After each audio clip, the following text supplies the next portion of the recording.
Welcome back, everybody, to the Mind of Gabs. This will be my first ever Super Smash Bros. Hot take. This is Controversy 101, baby. I think what we need to do as a community is rediscuss FD as a starter stage. Now, what I would like to do is I would like to show you guys the rule sets that are out there and how they all have the same thing in common. All of them all have the same 5 starter stages. Now I'm going to use Smash GG for this to help us out. We have the VGBC rule set for Glitch and Pound, Battlefield, FD, Town and City, PS2, Smashville, Battlefield. Like, no matter what counter pick you go to, or what stage set you go to, they're all the same. There's only one that's different, and that would be the Syndicate rule set. That's a European Ultimate Major. The difference is Lilac Cruise is a starter, whereas Town and City is a counter pick. Now, of all of the starter stages, I think these 5 make the most sense if you are going to include FD as a starter stage. And that is because of Lilat and Town and City. So first thing I want to do is I want to talk about what's the definition of a starter stage. I think that starter stages are supposed to be stages that kind of apply the idea that you want the most neutral starting stage for any matchup. Okay? Which means that if a stage is bipolar enough that it can completely tilt a matchup in one direction or the other for a large majority of the cast, then it should be deemed a counterpick stage. That's why stages like Kalos are unanimously decided that it's a counterpick, because it's a super large stage, right? Which makes it a lot harder to kill characters, right? Characters can camp on that stage. It can polarize certain matchups because of the lack of platforms in the middle. Wait a second, what also has a lack of platforms in the middle? FD. Guys, Kalos and FD are literally the same stage except for a few variations, things like size of blast zones, the 2 platforms on the side, and then you have of course, you have a wall on Kalos. There's no wall really on FD. It's kind of hard to do like a wall jump for a lot of characters. Characters like Pikachu, of course, can do it. Once again, this is like Pikachu's best stage. One of them, if not his best stage, right? So, FD. First off, I'm going to prove to you guys that most people will ban this stage as a TO that runs online tournaments every Thursday. I've been running tournaments for a decade. When it comes to this game, Smash Ultimate, I rarely see FD chosen as one of the first matches. Rare. It's super rare. I see Pokemon Stadium 2 the most, followed by Battlefield, followed by some combination of Smashville and Town and City. These 2 are close and close, but rarely do I see FD. So just with that alone, it should kind of be eye-opening, or it's just my first point. Number 1, it's banned on, it's striked. It's because you do strike for the first 5 stages. You strike it first most of the time. I have data to support this. Now I'm using Genesis rules from like Genesis 6 data, right? Now look at the number of times FD was played on the first game.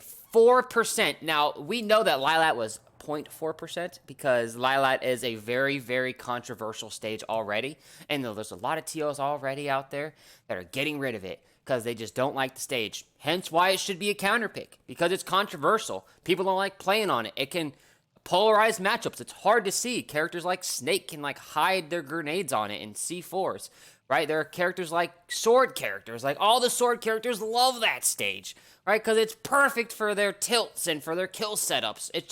It's a beautiful counter pick stage. So which is why a lot of these rule sets, let's go back to VGBC and Nairo, exchanged it with Town and City.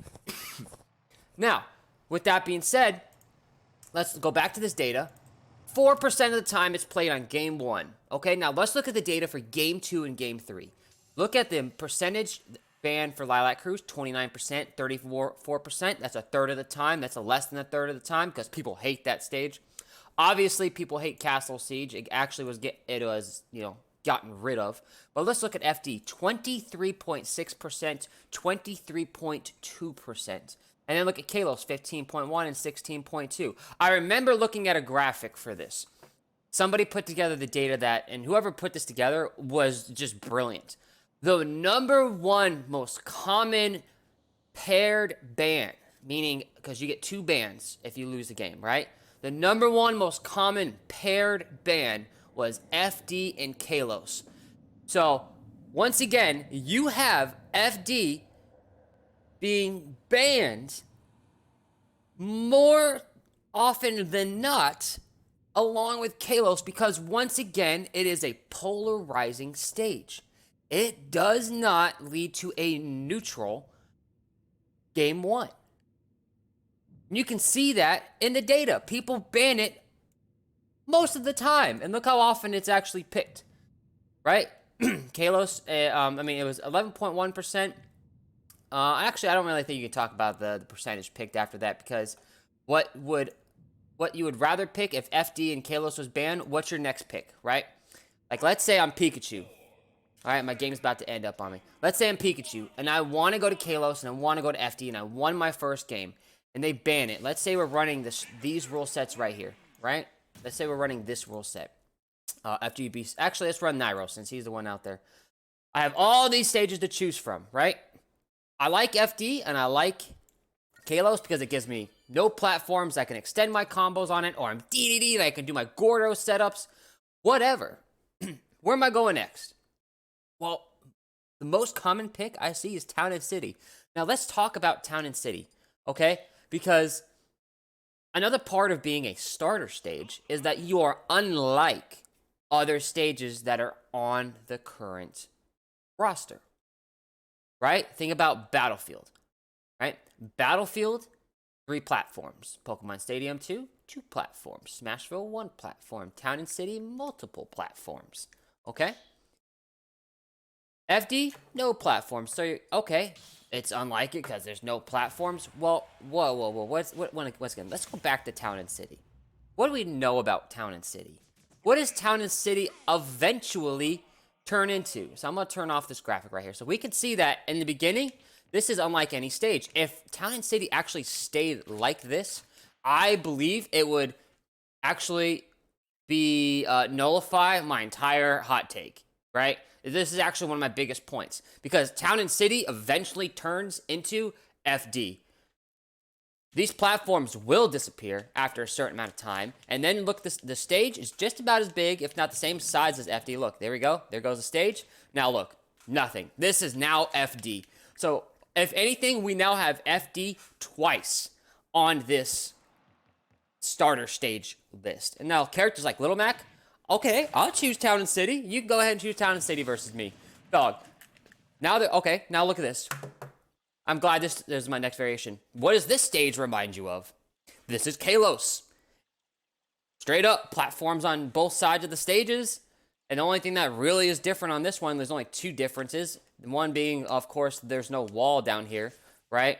And the other one being that the blast zones are way smaller than Kalos, okay? So, having Town and City and FD as both starter stages while also allowing Kalos as a counter pick doesn't make any sense. Because once again, Town and City turns into FD. Kalos is basically Town and City and FD combined, right? So why do we have FD, which is, once again, it's striked most of the time. It's very rarely played on as a starter stage. It's actually banned in most matchups because it is a polarizing stage, right? This might not be as polarizing as Yoshi's Story because of small blast zones, but it still is polarizing. The data supports it, so why is FD a starter stage? My last take on it, one of the reasons I hate FD, just completely hate it, is it screws up my visual perception, right? With the y'all know what I'm talking about playing on the stage. The background is insane. Like, I can't tell you how many times I've been tripped up because the background like zooms in or like does some crazy weird colors. And if you want to come over here and talk to me about why Unova, like Unova is not like a legal stage because check it out. Colorblind people can't play on it. That's like the number one reasoning for not allowing Unova. So if we're talking about like disabilities here, people with disabilities with like the colors, FD is like the same color scheme, right? So like you can't apply it to one stage and then not apply it to the other stage. It has the same color schemes, okay? Unova might be just slightly off tone, but it's still just the same. So in my opinion, FD should not be a starter stage. If anything, I would just cut it out. I'd put it into a counter pick stage. I actually don't like Naifu Wars rule set just because I think that Yoshi's Island Brawl is the same thing as Smashville.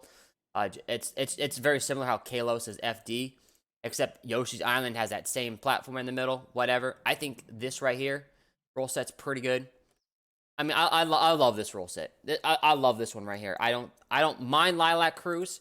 I think a lot of people hate it, but I think by having two bans, you can, if you really hate Lilac, you can ban it. But then once again, what if you don't want to play against Pikachu? You got to ban FD, and then you got to ban Kalos, right? Then I can choose Lilac Cruise on you. But once again, what are we talking about here? We're talking about banning the same stage twice, right? And then we're going to Town and City, which is the same as the other two stages. So it's repetitive in nature on top of it all. So this was my first controversial hot take. If you want to comment, I'd love to hear it. If Zero catches wind of this video, I would love to hear his hot take on this, his opinion. I would love to hear his opinion on this. Other than that, ladies and gentlemen, take care. This is your boy, Gabs. Peace out.